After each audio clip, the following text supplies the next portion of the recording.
The fifth lesson that we learn is the double standards of the enemies of Islam. Now, we previously mentioned how the enemies of Islam have different rules and laws when it comes to the Muslims. When the kuffar deal with the Muslims, they deal with them with a double standard.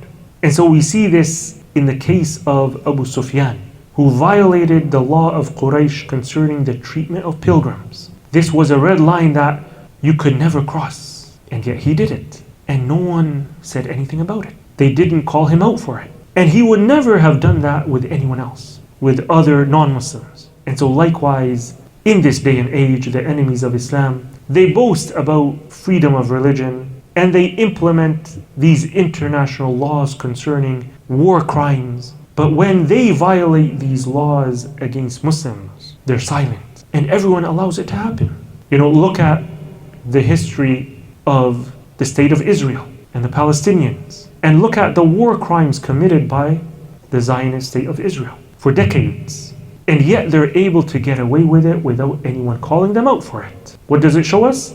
The double standards. If it was anyone else, especially if it was Muslims doing it, then they would call them out. They would bring them to the international courts. And so this is exactly what Abu Sufyan did, with all of Quraysh remaining silent.